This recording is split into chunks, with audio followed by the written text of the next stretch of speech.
This is the fourth video in a series of videos on how to use the Travel Portal application.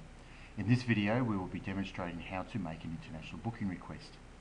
In this video we'll also be signed in as a travel arranger and we'll be making a booking on behalf of another traveller.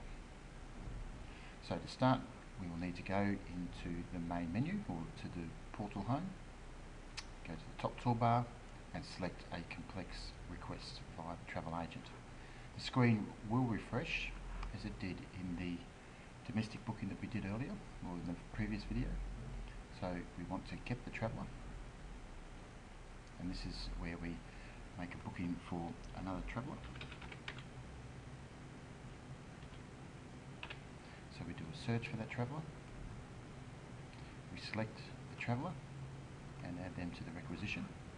And you'll see here that their name and details flow into that requisition.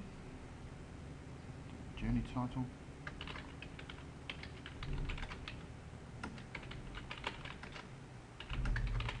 to Singapore, we'll put in our departure date,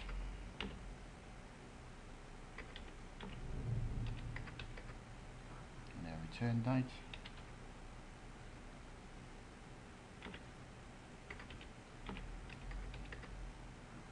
So we've started the shell of the booking, so we then create the requisition, and the requisition number will come up now. You can also put in the associated travellers in by selecting that icon there and typing in the information about those people. And we select next. Then we'll put in the business and private days. So we can do like 10 days, we'll say 3 days private. And we're going up to Singapore for a conference.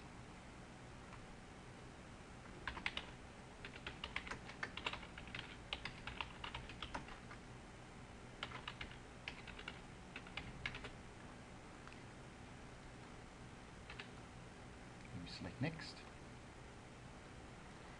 Okay, so we come to the flight page, and you can see here there's a lot more options, so you can create quite a large itinerary here. Same as domestic, we just need to select the flights, we'll type in the destination that we're travelling to, we select search, we select and add that to the requisition. So we do an evening flight, an afternoon flight. We can then select our airline if we're required to do so. We'll select our return destination.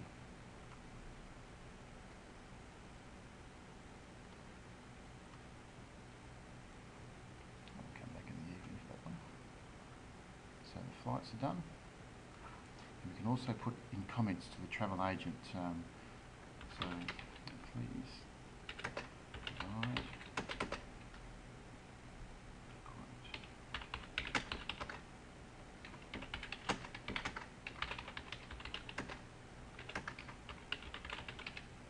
Okay. So we select next in the hotel. Once again, we can just leave it as that, or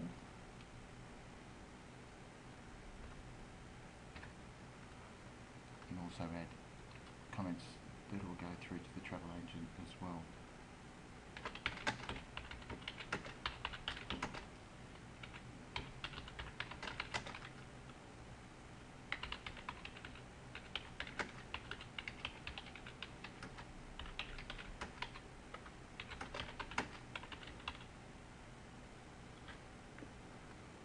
Select next.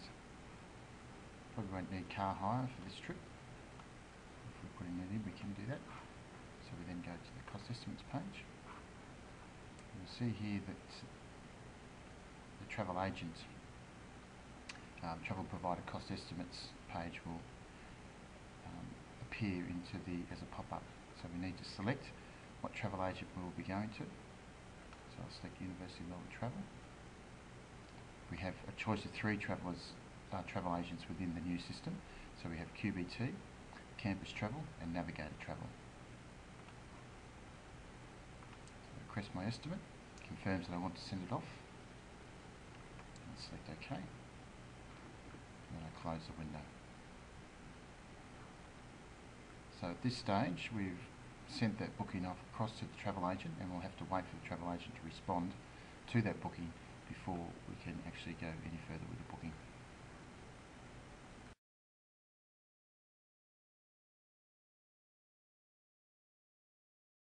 This is the second part of the international booking request, and what I've done, I've sent the itinerary across to the travel agent and asked them to quote that itinerary, and what they have done, they've come back to us in the form of an email and told us that the cost estimate has now been received, and you can see that here for the travel heading. If I want to have a look at that itinerary, I can click on that icon, or I can just go straight back into the travel portal application and sign in, and you'll see here that now the estimate has been received.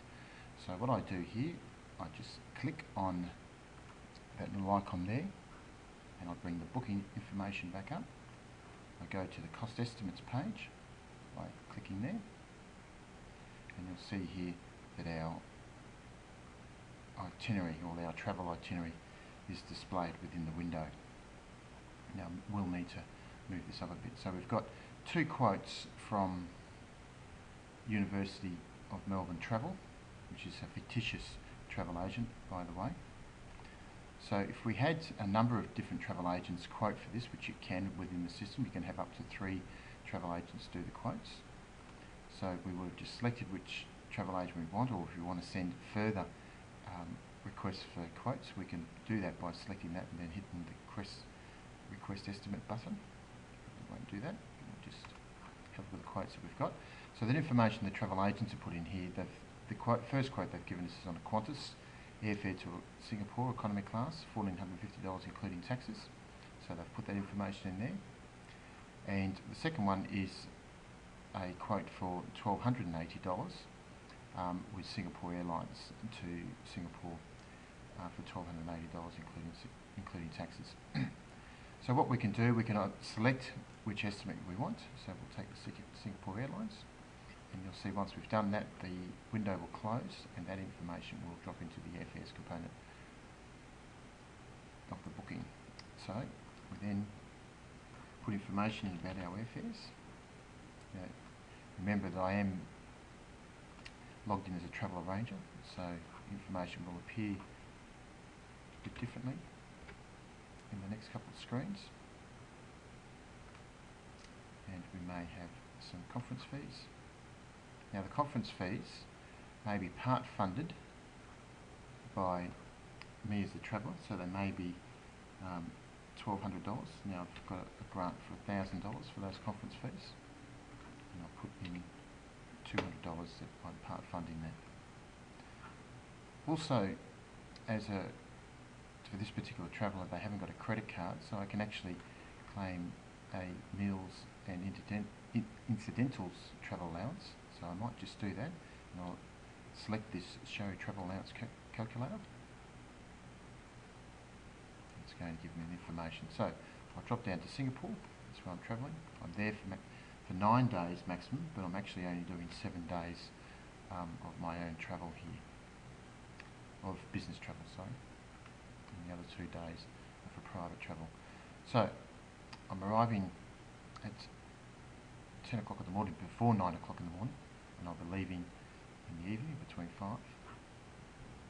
So I've put that information in there, and then I'm going to calculate that what's due, and you'll see here that $630 is the allowance for this particular trip. And what I'm going to now do is post that claim to the requisition by selecting on this button here. And you'll see that's dropped into there. I'll now put in the cost reference for that, and I'll calculate the whole lot. So if I'm satisfied that that's what I want to do, I then select next, and then I'll go through to the confirmation page. Now, because I'm signed in as a travel arranger, I cannot actually do this confirmation on behalf of the traveller, nor can I select information as far as the travel diary is concerned. So I now select from the list of people that will approve this travel for me, and then I submit that to the traveller, and then it's confirming that I want to do that.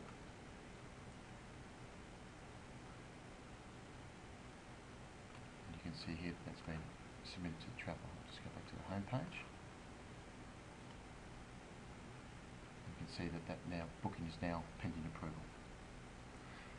So we'll need to wait for the traveller to accept that booking, and then they will then go off and have that booking approved by the travel approver before I can actually do anything further with this booking.